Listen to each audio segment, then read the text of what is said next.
بیت المقدس تین مذاہب کی مقدس جگہ، مسلمانوں کا قبلہ دوم، عیسائیوں کے لیے حضرت عیسیٰ علیہ السلام کی جائے ولادت اور یہودیوں کے لیے ہیکل سلیمانی۔ شروع کرتے ہیں حضرت ابراہیم علیہ السلام سے، جن کے دو بیٹے تھے، اسماعیل علیہ السلام اور اسحاق علیہ السلام۔ اسحاق علیہ السلام کے بیٹے تھے حضرت یعقوب علیہ السلام۔ یہیں سے کہانی شروع ہوتی ہے اسرائیل کی۔ اسرائیل یعنی اللہ کا بندہ، یہ لقب حضرت یعقوب علیہ السلام کو دیا گیا۔ حضرت یوسف علیہ السلام جب کفیل مصر بنے تو آپ کو حکم ہوا کہ اپنے تمام خاندان یعنی آل یعقوب کو مصر بلایا جائے، اور مصر کی سرزمین کا ایک مخصوص حصہ ان کے لیے مختص کیا گیا، اور اللہ کی طرف سے کہا گیا کہ اے آل یعقوب، اس سرزمین میں تمہارے لیے برکتیں ہیں۔ حضرت یوسف علیہ السلام 12 بھائی تھے، اسی لیے اللہ تعالیٰ نے ان کے لیے 12 چشمے جاری کیے، اور یوں اس سرزمین کا نام حضرت یعقوب علیہ السلام کے لقب سے اسرائیل پڑ گیا، جسے آج یروشلم بھی کہا جاتا ہے۔ آپ علیہ السلام کی نسل سے کم و بیش 70,000 انبیاء کرام آئے۔ حضرت یوسف علیہ السلام کے بھائی یہودا کی نسل آگے بڑھی تو اس میں سے آنے والے تمام اسرائیلی یہودی کہلائے۔ وقت گزرتا گیا اور حضرت موسیٰ علیہ السلام کا دور آیا، جب فرعون نے مصر کو آپ پر تنگ کیا اور بنی اسرائیل کے ساتھ آپ کو مصر سے نکلنا پڑا۔ اس دوران بنی اسرائیل پر اللہ تعالیٰ کی بہت ساری کرم نوازیاں بھی ہوئیں، جس میں من و سلوہ، چشموں کی بہتات، مچھلیوں کے شکار کا ذکر قرآن پاک سے بھی ملتا ہے، اور وہیں سے ہمیں ایک گائے کا ذکر بھی ملتا ہے جس کے لوتھڑے سے مردے نے اللہ کے حکم سے زندہ ہو کر اپنے قاتل کا بتایا۔ اس گائے کی نشانیاں اللہ تعالیٰ نے قرآن پاک میں بیان فرمائیں، جو کہ ایک سرخ رنگت کی گائے تھی، اور ایسی گائے آج بھی یہودیوں کے نزدیک مقدس مانی جاتی ہے۔ حضرت موسیٰ علیہ السلام کے بعد دیگر انبیاء کرام آئے۔ اس دوران میں حضرت موسیٰ علیہ السلام اور ان کے دور کے کچھ باقیات، تورات، من و سلوہ کا کچھ حصہ بنی اسرائیل نے ایک صندوق میں محفوظ کر لیا۔ یہ اللہ کی طرف سے حضرت آدم علیہ السلام کو دیا گیا ایک خاص صندوق تھا، جو نسل در نسل نبیوں کے پاس رہا، جسے قرآن میں تابوت سکینہ کے نام سے پکارا گیا ہے، اور یہ یہودیوں کو اپنی جان سے زیادہ عزیز ہے۔ حضرت داؤد علیہ السلام نے جب جالوت کو ہرا کر اس سے تابوت سکینہ حاصل کیا تو یوں بنی اسرائیل نے انہیں نبی تسلیم کر لیا، اور حضرت داؤد علیہ السلام نے اس صندوق کی حفاظت کے لیے ایک ہیکل تعمیر کروانا شروع کیا، جو کہ ان کی زندگی میں مکمل نہ ہو سکا۔ ان کے بیٹے حضرت سلیمان علیہ السلام نے جنوں کی مدد سے اس کو مکمل کروایا، اور اسی دوران میں آپ کی بھی وفات ہو گئی۔ اسی وجہ سے اسے ہیکل سلیمانی کہا جاتا ہے۔ بعد ازاں بابل کے بادشاہ بخت نصر نے اسرائیل پر حملہ کیا اور ہیکل سلیمانی کو بھی گرا دیا، اور تابوت سکینہ بھی اپنے ساتھ لے گیا۔ سیپرس دی گریٹ نے دوبارہ یہ شہر حاصل کیا، یہودیوں کو دوبارہ یہاں آباد کیا، اور تابوت سکینہ کو بھی واپس لایا گیا۔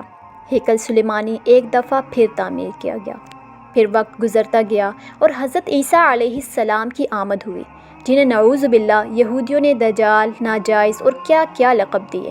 یہاں سے یہودیوں میں سے 2 الگ قومیں ہو گئیں، ایک یہودی اور دوسرے عیسائی۔ یہودیوں نے سازش کر کے حضرت عیسیٰ علیہ السلام کو صلیب پر چڑھانا چاہا، اور اللہ تعالیٰ نے انہیں اپنے پاس اٹھا لیا۔ اس کے بعد یہودیوں اور عیسائیوں میں کئی چھوٹی موٹی جنگیں ہوئیں۔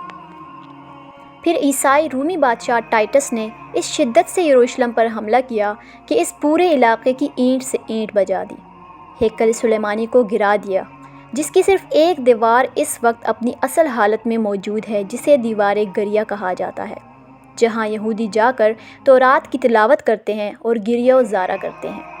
تابوت سکینہ بھی نہ جانے کہاں غائب ہو گیا۔ ٹائٹس کے حملے کے بعد یہودی آخری نبی کے انتظار میں تھے، کیونکہ اللہ پاک کا ان سے وعدہ تھا کہ انہیں پھر عروج بخشا جائے گا۔ یہودی اپنے مسیحا اور آخری نبی کے انتظار میں تھے کہ ٹائٹس کے حملے کے 500 سال بعد نبی آخر الزمان صلی اللہ علیہ وآلہ وسلم کی ولادت ہوئی۔ یہاں یہودیوں کو یہ جھٹکا لگا کہ سارے نبی حضرت اسحاق علیہ السلام کی نسل سے ہیں، تو آخری نبی حضرت اسماعیل علیہ السلام کی نسل سے کیوں کر آ گئے، اور انہوں نے ایمان لانے سے انکار کر دیا۔ مسلمانوں کے لیے بھی وہ انبیاء کی ہی نشانی تھی، اس لیے ہیکل سلیمانی کو بیت المقدس کا نام دیا گیا۔ اسلام کے آغاز میں یہودیوں کو قائل کروانے کی خاطر ہی بیت المقدس کی جانب منہ کر کے نماز ادا کرنے کا حکم ہوا، کیونکہ یہودی اسی طرف منہ کر کے عبادت کیا کرتے تھے۔ 17 ماہ بعد ہماری عبادت کا رخ بیت المقدس سے بیت اللہ کی جانب موڑ دیا گیا، کیونکہ مسلمانوں کا شروع سے ہی قبلہ اول وہی رہا، جسے پہلے حضرت آدم علیہ السلام اور پھر حضرت ابراہیم علیہ السلام نے تعمیر کیا۔ حضرت عمر رضی اللہ عنہ کے دور حکومت میں اسرائیل یعنی یروشلم پر عیسائیوں کا قبضہ تھا۔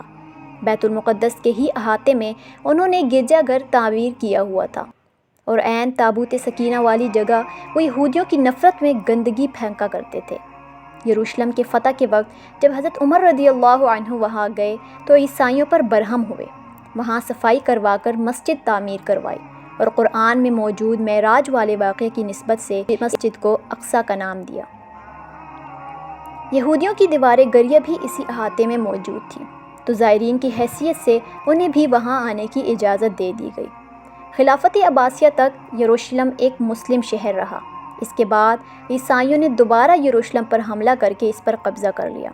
صلاح الدین ایوبی نے عیسائیوں کے خلاف 50 سے زائد جنگیں کر کے بیت المقدس دوبارہ حاصل کیا، اور پھر 700 سالوں تک یہ خلافت عثمانیہ کے زیر سلطنت رہا۔ یہودیوں کو بھی دیوار گریہ تک اپنے مذہبی اقدامات کی آزادی رہی، اور یہودی آہستہ آہستہ پھر یروشلم میں آباد ہونا شروع ہو گئے۔ اس دوران میں کئی بار انہوں نے خلافت عثمانیہ کی سلطان کو پیسوں کے عوض یروشلم انہیں سونپنے کا لالچ دیا، لیکن ناکام رہے، اور پھر دوسرے جنگ عظیم میں عیسائی سپاہی ہٹلر نے چن چن کر یہودیوں کو مارا۔ قریباً 60 لاکھ کے قریب یہودیوں کا قتل عام کیا گیا، اور یہ در بدر بھاگنے پر مجبور ہو گئے۔ اس دوران میں انہیں یہ اندازہ ہو چکا تھا کہ انہیں اب خود اپنی پہچان بنانی ہے، اور بائبل میں موجود یہودیوں کے آخری عروج سے قبل والی کئی نشانیاں بھی ظاہر ہو چکی تھیں، اور وہ یہ تسلیم کر چکے تھے کہ ان کا آخری مسیحا اب دجال ہوگا، جس کی بدولت پوری دنیا میں ان کا دوبارہ بول بالا ہوگا۔ انہوں نے برطانیہ سے ساز باز کر کے خود کو الگ ریاست تسلیم کروایا۔ یوں اسرائیل باقاعدہ ایک ملک کی صورت میں دنیا کے نقشے پر ابھرا۔ پھر آہستہ آہستہ انہوں نے فلسطین اور دیگر مصری علاقوں پر بھی قبضہ کر لیا۔ عیسائیوں نے بھی دیکھ لیا کہ اب ان سے لڑ کر کچھ وصول نہیں ہوا، تو باقاعدہ گرجا گھروں میں پادریوں نے تقریبات منعقد کیں، اور یہودیوں کے لیے معافی کا اعلان کیا گیا۔ یوں سیاسی اور اقتصادی مفاد پرستی نے 2000 سالوں سے ایک دوسرے کے ازلی و جانی دشمنوں کو ایک صف پر لا کر کھڑا کیا، اور قرآن کی بات بھی سچ ہو گئی کہ یہود و نصارہ ایک دوسرے کے دوست ہیں۔ یہودی ایمان رکھتے ہیں تیسری بار انہیں پوری دنیا پر حکمرانی حاصل ہوگی۔ اس کے لیے انہیں مسجد اقصیٰ کو گرانا ہوگا، جس کی تیاری وہ کر چکے ہیں۔ کب سے مسجد اقصیٰ کے نیچے بارودی سرنگیں بچھا دی گئی ہیں۔ اس کے بعد ہیکل سلیمانی تعمیر کر کے اپنے مسیحا دجال کا استقبال کریں گے، اور تابوت سکینہ وہاں رکھا جائے گا۔ لیکن مسئلہ تھا سرخ گائے کا، کیونکہ ان کے عقیدے کے مطابق وہ ناپاک ہیں، اور جب تک پاک نہیں ہو جاتے ہیکل سلیمانی تعمیر نہیں کر سکتے، اور پاک ہونے کے لیے سرخ گائے کی قربانی دینا ہوگی، وہ گائے جس کی نشانیاں قرآن پاک میں بیان کی گئیں، جو اس وقت بھی انہیں ڈھونڈنے میں مشکل ہوئی تھی۔ اب بھی 100 سال تک وہ ویسی گائے کی تلاش کرتے رہے۔ ٹیکنالوجی کا استعمال کرتے ہوئے وہ بچے پیدا کرنے میں کامیاب ہو گئے۔ پھر اس تجربے کی بدولت ویسی نشانیوں والی گائے پیدا کرنے کی کوشش کی گئی، لیکن ناکام رہے۔ 2019 میں ایک امریکی ریاست سے 5 عدد ویسی گائیں انہیں مل گئی، جن کے جسم پر سرخ رنگ کے علاوہ اور کوئی بال نہیں تھا۔ انہیں کبھی کام کے لیے استعمال نہیں کیا گیا۔ اگلی نشانی کہ ان پر کسی بیماری کا اثر نہیں ہونا چاہیے، پوری دنیا میں کووڈ پھیلا کر مختلف جانوروں کے ساتھ انہیں بھی ٹیسٹ کیا گیا، اور ان پر اس بیماری کا کوئی اثر نہ ہوا۔ الغرض قرب قیامت اور دجال کی ظہور والی تمام تر تیاریاں وہ مکمل کر چکے ہیں۔ ہمارے اسلام میں بتائی گئی قیامت کی نشانیوں کی انہوں نے اتنے اچھے سے تیاری کر لی ہے کہ غرقت کے درخت لگا دیے جو انہیں پناہ دیں گے۔ باب لد، جس جگہ احادیث کے مطابق دجال کا حضرت عیسیٰ علیہ السلام کے ہاتھوں قتل ہونے کا ذکر موجود ہے، اس جگہ وہ دجال کے فرار کے لیے ایئرپورٹ بنا چکے ہیں۔ یہ سب تو قرب قیامت کی نشانیاں ہیں، اور ہیکل سلیمانی نے بھی بن کر رہنا ہے۔ پھر اصل جنگ کیا ہے؟ اصل جنگ عقائد کی ہے۔ ہم اپنے عقائد میں اس قدر کمزور ہو چکے ہیں کہ نماز پڑھیں یا نہ پڑھیں ہمیں فرق نہیں پڑتا، اپنے بہن بھائیوں کا حق کھا کر خوشی محسوس کرتے ہیں اور فرقوں کے خرافات میں الجھے ہوئے ہیں۔ فلسطینیوں کے لیے سوائے دعا اور احتجاج کے ہم کیا کر سکتے ہیں؟